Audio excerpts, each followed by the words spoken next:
The very first thing we have to do is manage our anxiety, because you can't be an effective speaker if you don't have your anxiety under control. And we talked about how you can do that by greeting your anxiety, reframing as a conversation, and being in the present moment. Once you do that, you need to practice a series of 4 steps that will help you speak spontaneously. First, you get out of your own way. I would love it if all of you, on your way from here to the football game, point at things and call them the wrong name. It'll be fun. If most of us do it, then it won't be weird. If only 1 and 2 of us do it, it'll be weird. Right? Second, give gifts. By that I mean see your interactions as ones of opportunity, not challenges. Third, take the time to listen. Listen. And then finally, use structures. And you have to practice these structures.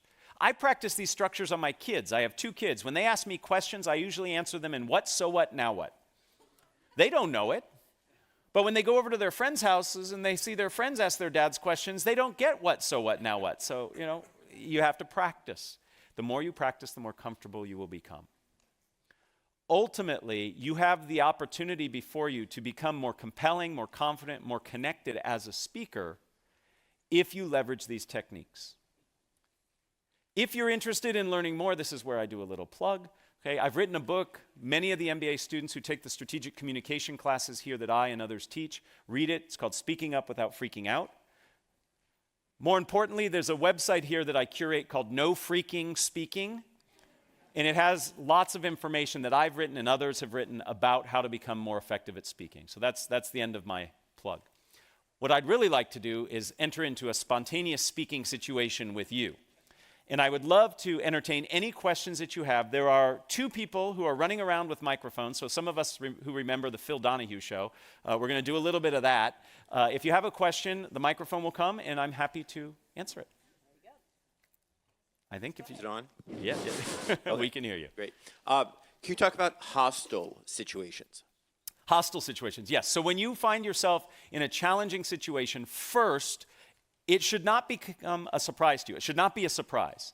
Before you ever speak, you should think about what is the environment going to be like. So it shouldn't surprise you that there might be some challenges in the room. When there are hostile situations that arise, you have to acknowledge it. So if somebody says, "That's a ridiculous idea, why did you come up with that?" To simply say, "So the idea I came up with was," right? Acknowledge the emotion. I recommend not naming the emotion, okay? So you sound really angry. The person says, "I'm not angry, I'm frustrated." Now we're arguing over their mental state, right? Emotional state. So I say something like, "I hear you have a lot of passion on this issue," or "I hear there's great concern from you." So you acknowledge the emotion, because otherwise it sits in the room. And then reframe or respond the way that makes sense. So if somebody raises their hand and says, "Your product is ridiculously priced. Why do you charge so much?" I might say, "I hear great concern. And what you're really asking about is the value of our product." And I would give my value proposition, and then I would come back and say, "And because of the value we provide, we believe it's priced fairly." So you answer the question about price, but you reframe it in a way that you feel more comfortable answering it. So the way to do this is to practice all the skills we just talked about. The only skill that I'm adding to this is the awareness in advance that you might be in that situation. First, I have to truly listen to what I'm hearing, right? It's very easy for me when I hear a challenging question to get all defensive and not hear what the person's asking. I see it as an opportunity to reframe and explain. Okay, so again, you have to practice, but that's how I think you address it.